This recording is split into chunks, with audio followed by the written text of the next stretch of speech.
Bonsoir à chacun d'entre vous.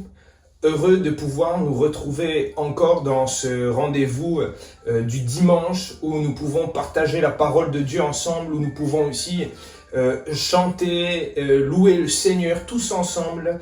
Et nous croyons que cela est bon dans ces temps de confinement, de garder de tels rendez-vous. Nous saluons chaleureusement nos chrétiens de notre Assemblée de Dieu de Saint-Louis, aussi tous les chrétiens de la micro-région de la rivière Saint-Louis, de l'étang salé, de Silaos.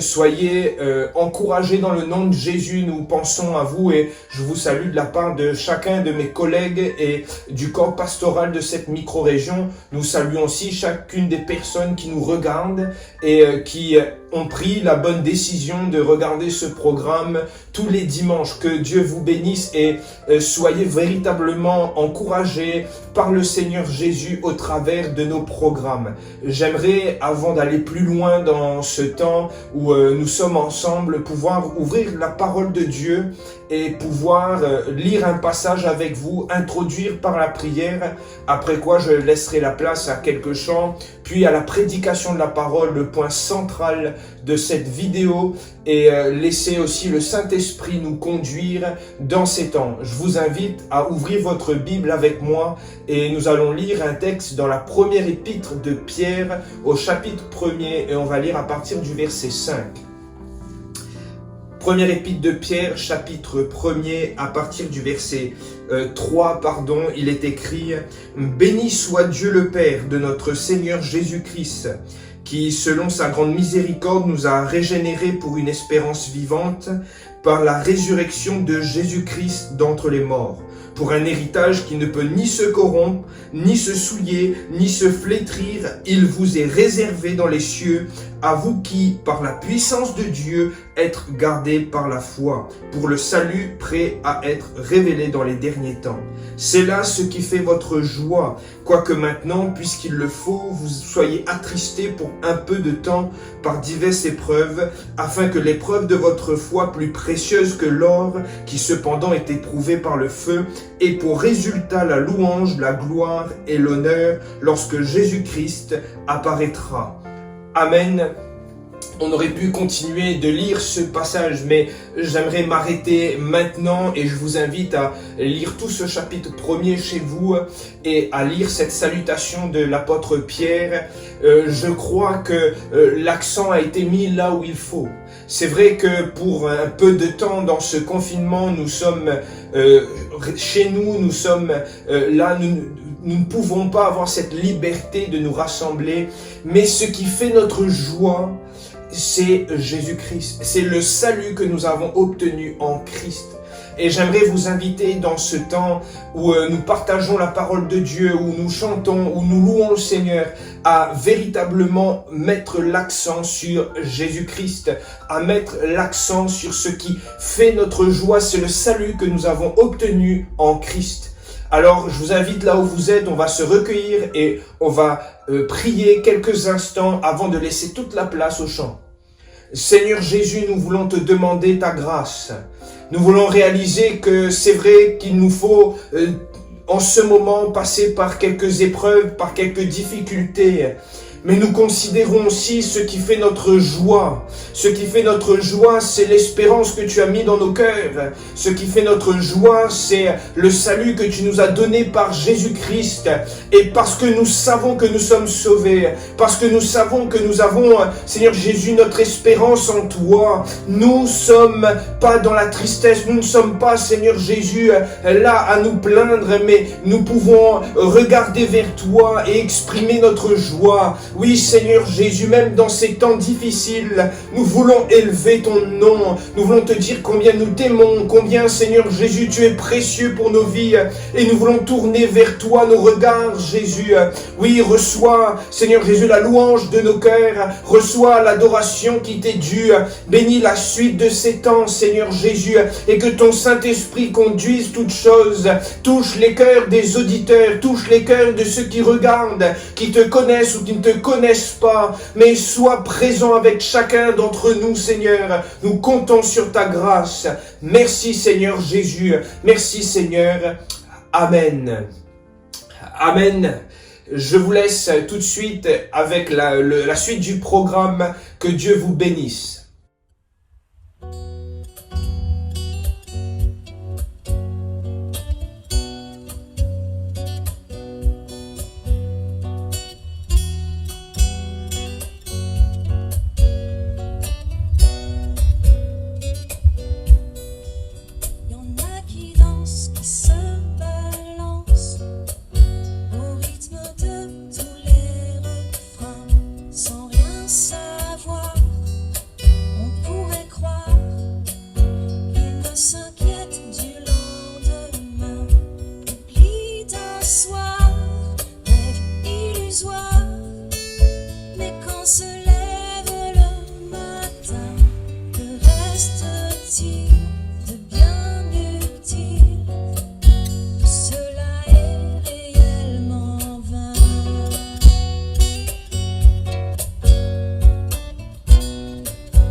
Bonjour frères et sœurs de la micro-région Saint-Louis, Rivière-Saint-Louis, Sillaos et sans oublier l'étang salé, et vous aussi qui êtes d'ailleurs heureux d'être ensemble pour partager ces moments autour de la parole de Dieu, même si nous ne pouvons pas nous rassembler.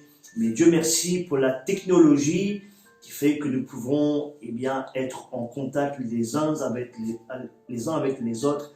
Et très heureux de partager ensemble la parole de Dieu. Je ne peux m'empêcher de faire allusion à la situation actuelle. Et le thème du message est le suivant: le confinement, un bon plan pour grandir et pour faire du bien. Qui aurait dit qu'en début d'année, vous et moi, nous traverserons une telle crise?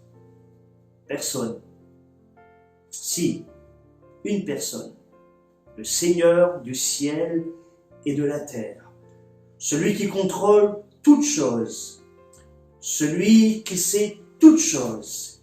Et dans le psaume 99, le verset 1er, il est dit ceci: l'Éternel règne, les peuples tremblent. Mais vous et moi, nous ne tremblons pas. Permettez-moi de vous raconter une anecdote qui a pour titre « Dieu ne se trompe jamais ». C'est l'histoire d'un roi qui ne croyait nullement dans la bonté de Dieu. Et ce roi avait un esclave qui, lui, au contraire, il ne manquait en aucune circonstance de parler et de témoigner de la bonté de Dieu. Un jour, il va dire au roi: mon roi, ne vous découragez pas, car tout ce que Dieu fait est parfait, il ne se trompe pas. Un jour, tous les deux, le roi et l'esclave, partirent ensemble à la chasse, et chemin faisant, une bête sauvage a attaqué le roi. Fort heureusement, l'esclave était là, et il a pu sauver son roi de la mort. Mais il n'a pas pu empêcher la bête sauvage de mordre le doigt du roi. Et furieux, le roi, il a montré son ingratitude envers son esclave. Et aussi, il a dit ces quelques mots: Dieu est-il bon? S'il était bon, je n'aurais pas été attaqué et mort et perdu mon doigt. L'esclave répondit seulement: mon roi, en dépit de toutes ces choses, je peux seulement vous dire que Dieu est bon. Et il connaît le pourquoi de toutes ces choses. Ce que Dieu fait est parfait. Il ne se trompe jamais. Ah, le roi était mécontent de cette réponse et il a ordonné sur le champ l'arrestation de son esclave.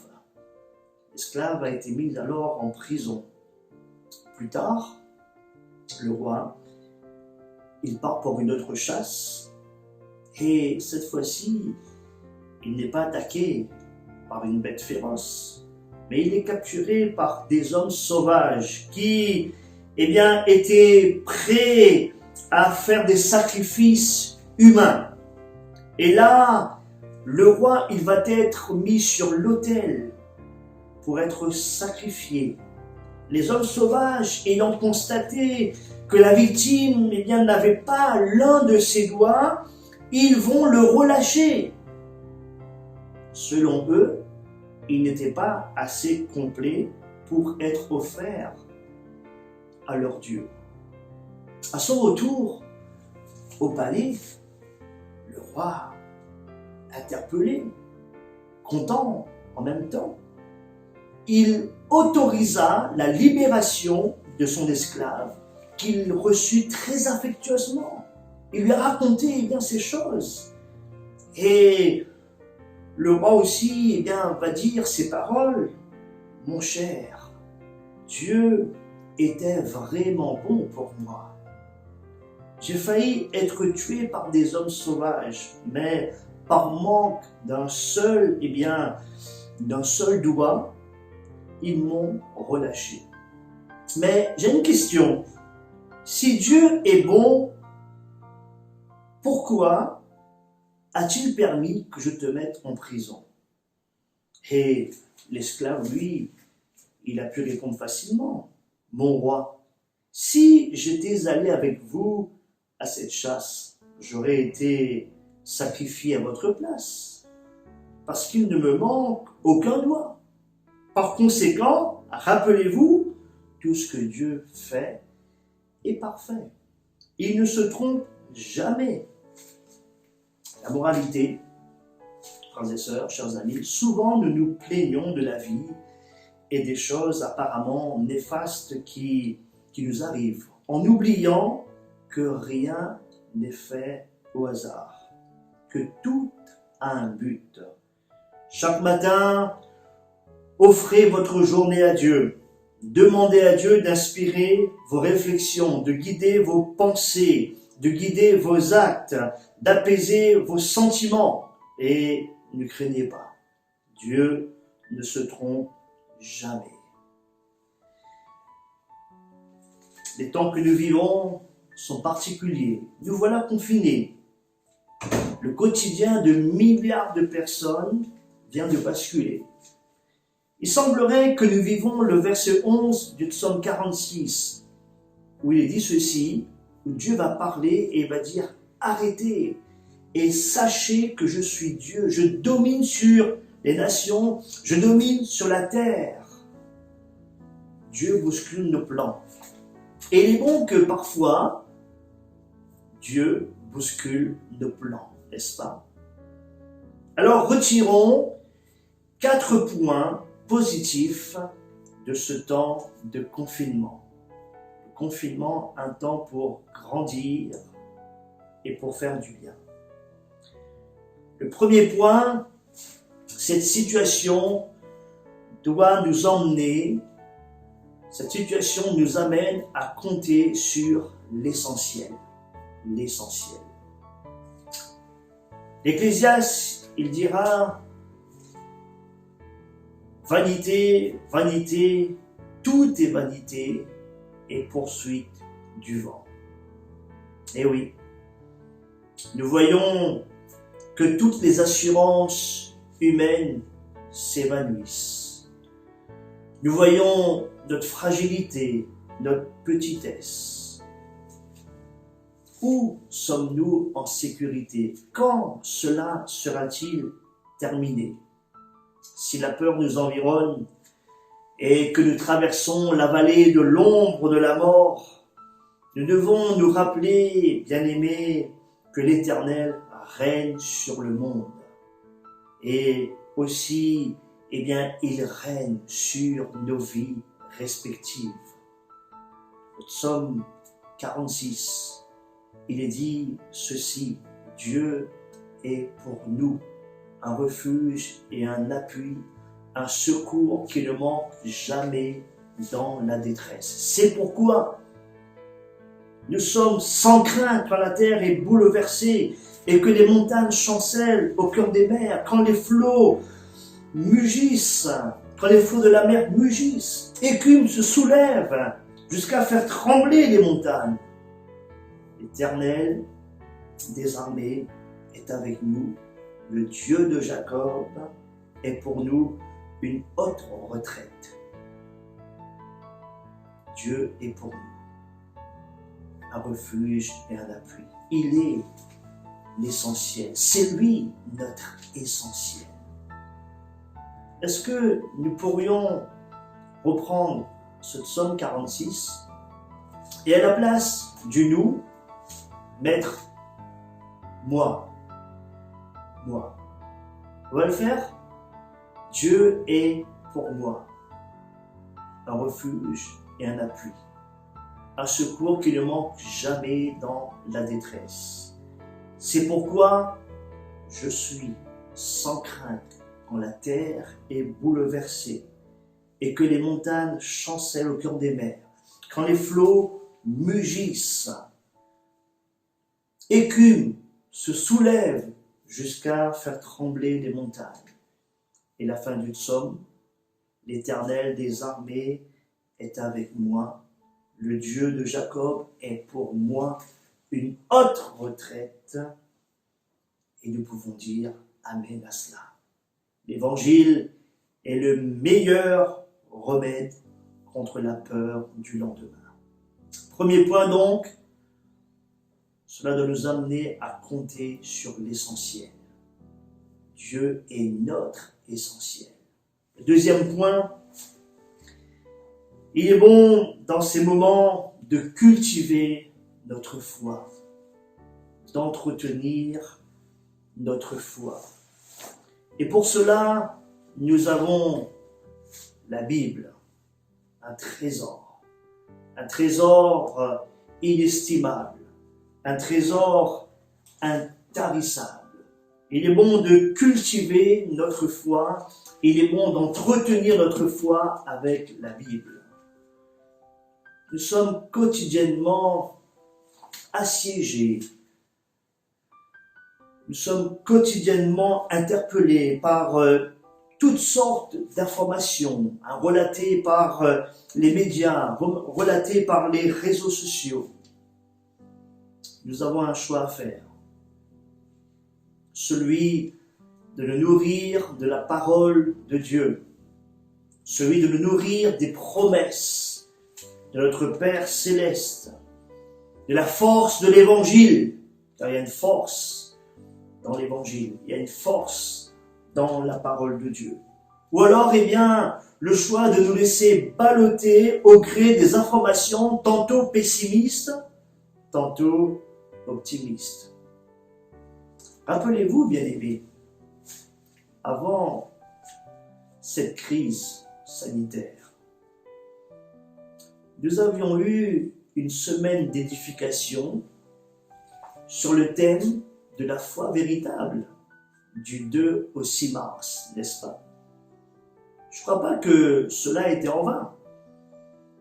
N'était-ce pas là le moment où Dieu était en train de nous préparer, n'est-ce pas, pour que nous puissions aujourd'hui, appliquer et être dans la pratique de la foi véritable. Ta parole est une lampe à mes pieds, une lumière sur mon sentier. Je veux dire, c'est vrai qu'il faut écouter les informations. Je crois que, frères et sœurs, tout est une question d'équilibre.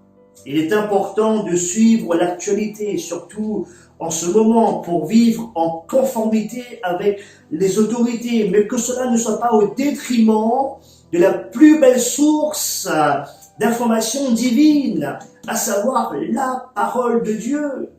Toutes nos sources sont là. Toutes nos sources sont en Dieu. Nourrissons-nous, nourrissez-vous de la parole de Dieu. La foi vient de ce qu'on entend, et ce qu'on entend vient de la parole de Dieu. Oh, soyons comme le psalmiste qui serrait la parole de Dieu dans son cœur. Le psaume 119, un psaume merveilleux qui nous parle de l'amour du psalmiste pour la parole de Dieu. Alors nous aussi, cultivons notre foi en méditant, en passant, du temps dans la présence de Dieu. Persévérons dans la prière, persévérons dans la foi, persévérons dans la méditation et la piété. Et n'oublions pas qu'il y aura un après Covid-19, n'est-ce pas? Le troisième point, on a vu le premier point, cela doit nous amener à compter sur l'essentiel, notre Dieu. Le deuxième point, entretenir notre foi. Notre troisième point, dans ces temps actuels, jouons notre rôle de bon samaritain. Nous sommes confinés, mais non liés. La question qui devrait nous préoccuper à l'heure actuelle est la suivante. Seigneur, comment puis-je faire la différence dans un monde troublé, dans un monde angoissé, dans un monde anxieux, voire un monde qui se réfugie dans l'indifférence. Je crois que notre bon berger nous invite à être sel et lumière là où il nous a placés, là où il t'a placé. Notre bon berger nous invite à vivre dans le monde qu'il a créé et qu'il aime, d'une manière qui le révèle. Et pour cela, je vais être très pratique. Encourageons-nous mutuellement. Encourageons nos frères et sœurs par le téléphone. Encourageons celles et ceux qui sont éprouvés d'une manière ou d'une autre, qui sont abattus. Consolons-les, Prions pour eux et avec eux au téléphone. Je crois que Dieu, il entend aussi des prières au téléphone, n'est-ce pas? Pour celles et ceux qui sont sur le terrain du travail, communiquez l'espoir par votre sourire, par une parole que Dieu vous inspirera. Amenez les âmes sur le terrain de la foi en l'Évangile. Aussi, frères et sœurs, prions pour nos gouvernements, quelle que soit notre sensibilité politique. Qui sait si ce n'est comme un temps comme celui-ci que le Seigneur a choisi de parler à leur cœur. N'oublions pas qu'il est dit que le cœur du roi est un courant d'eau entre les mains de l'Éternel, et il incline là où il veut. Prions aussi pour nos autorités. La force du peuple de Dieu, je crois, est de témoigner de l'amour divin partout, envers tous et en toutes circonstances. Même si cela est difficile, même si parfois nous passons pour être des fous, mais nous devons aimer comme le bon Samaritain. Il a aimé. Jean 15, verset 9 nous dit ceci: « Tout comme le Père m'a aimé, dira Jésus, moi aussi je vous ai aimé, demeurez dans mon amour. » Et enfin, le quatrième point et dernier point, cette situation doit éveiller notre vigilance. Jésus revient. Amen. Jésus revient. Qui sait s'il ne revient pas pendant cette crise ou après? Qu'importe. Nous savons qu'il revient. La Bible nous dit que personne ne le sait. On n'est pas là pour chercher à quel moment, à quelle heure. Personne ne le sait. Personne. Mais nous savons que Jésus revient. Et cela doit nous amener à une bonne disposition de cœur. Cela doit nous amener à être prêts. Nous n'attendons pas la fin d'une épidémie, mais nous attendons le retour, la venue de notre Seigneur Jésus-Christ. Amen. Nous attendons la venue de Jésus. Et quand il paraîtra sur les nuées, nous paraîtrons aussi avec lui. Et ça, c'est notre espérance. Alors que cette attente soit une attente active et non pas passive.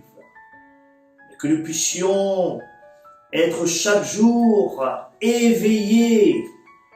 Que cette attente soit active, axée sur le Christ, que nos yeux soient sur le Seigneur. Et l'Écriture dit ceci, mais quand ces choses arriveront en parlant des signes de la fin des temps, le Seigneur dira ceci, mais redressez-vous, levez la tête, votre délivrance approche. Que nos yeux soient sur le Seigneur, sur celui qui vient bientôt. Veillons aussi sur notre cœur. Aussi, nous voilà devant une belle occasion pour ralentir le rythme de notre vie. Ça doit marquer, souvent nous sommes pris ici et là, mais voilà une belle occasion dans ce temps de confinement pour ralentir le rythme de notre vie et prendre le temps pour de bonnes choses, telles que sanctifier nos relations familiales, par exemple. Transmettre à nos enfants ce qui est précieux, ce qui est vital pour leur cœur, pour leur salut, pour leur âme. Changer radicalement dans les domaines que nous connaissons trop bien, n'est-ce pas? Cultiver nos relations fraternelles, prendre de bonnes habitudes, le culte personnel, le culte familial, et que sais-je encore. N'est-ce pas là l'occasion de révolutionner notre vie personnelle, familiale, notre vie fraternelle? Aussi, chaque jour de confinement est un jour de grâce. Et là, nous pouvons rejoindre le psalmiste David, le psaume 23. Oui, le bonheur et la grâce m'accompagneront tous les jours de ma vie. Que nous puissions encore compter sur le Maître, Jésus, sur l'œuvre qu'il a accomplie pour vous et moi à la croix, pour le pardon de tous nos péchés, pour notre communion maintenant avec lui. Oui, que nous puissions encore compter sur le Maître, vivre au pied de la croix, boire à la source de l'Évangile et espérer aussi en toutes circonstances. Je termine avec ce verset de l'apôtre Pierre dans sa deuxième lettre au chapitre 3 et au verset 9. Il dira ceci: le Seigneur ne tarde pas dans l'accomplissement de la promesse. Nous pouvons lire peut-être un verset, le verset précédent, c'est qu'aux yeux du Seigneur, un jour est comme 1000 ans, et 1000 ans sont comme un jour. Le Seigneur ne tarde pas dans l'accomplissement de la promesse, comme certains le pensent. Au contraire, il fait preuve de patience envers nous, voulant qu'aucun ne périsse, mais que tous parviennent à la repentance. Amen. Et si nous faisions de ces temps particuliers des temps pour fortifier nos cœurs, que Dieu vous bénisse abondamment avec l'assurance de nos prières en votre faveur, pour les vôtres, et à bientôt.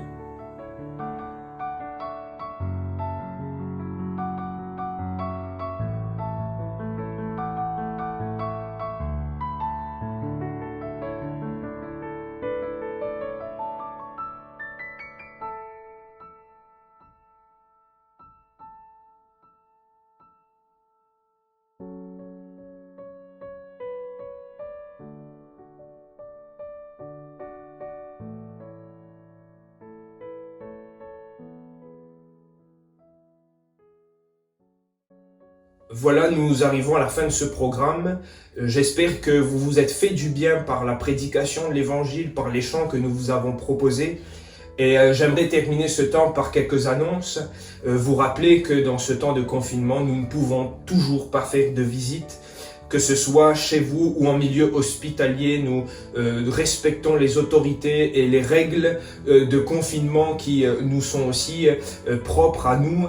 Et nous vous rappelons également que nous sommes disponibles, donc n'hésitez pas, vous retrouvez nos coordonnées sur le site espoir.re. Si vous avez besoin de nous, appelez-nous, envoyez-nous un message. Nous sommes aussi disponibles sur notre page Facebook espoir.re. Donc sentez-vous libre de pouvoir nous contacter. J'aimerais aussi vous dire que dans ces temps de confinement, nous sommes confinés certes, mais nous sommes toujours en travail et nous voulons vous proposer encore plus de programmes à partir de la semaine prochaine sur notre chaîne YouTube, sur notre page Facebook et aussi sur notre site espoir.re. Nous voulons vous proposer un programme mercredi, vendredi et dimanche à la même heure, c'est-à-dire 18h. Donc restez connectés, nous vous partagerons les informations sur notre page Facebook mais aussi sur notre site. Donc restez connectés. Vous voyez en bas de l'écran s'afficher également cette vignette qui vous rappelle nos adresses, nos pages Facebook, nos chaînes YouTube. Vous avez celle qui est propre à l'Assemblée de Dieu de Saint-Louis, à sa micro-région. Mais vous avez aussi vie.re qui est le site des médias des Assemblées de Dieu de l'île de la Réunion. Il y a des programmes qui vous sont proposés, il y a des vidéos qui sont faites, il y a des prédications des pasteurs de l'île qui sont retransmis. Alors nous vous encourageons à rester connectés, à regarder ces contenus. Ils sont là pour vous encourager, pour nous encourager, afin que nous puissions garder ce lien entre nous et aussi surtout pouvoir toujours nourrir notre âme, nourrir notre foi, et que dans ces temps de confinement, ce ne soit pas des temps de famine spirituelle, ce ne soit pas des temps de désert, mais que ce soit des temps où Dieu puisse encore agir par sa parole et que nous puissions surtout garder le contact entre nous. Voilà, nous arrivons maintenant à la fin. Je vous salue chaleureusement. Un coucou de mon épouse, de moi-même, à tout l'Assemblée de Dieu de Saint-Louis, à ces chrétiens, à nos jeunes. Vous rappelez, on vous aime fort. Vous êtes dans nos cœurs, dans nos prières, et nous prions et nous intercédons pour vous. Que Dieu vous bénisse, que Dieu vous garde, et à la semaine prochaine pour nos programmes.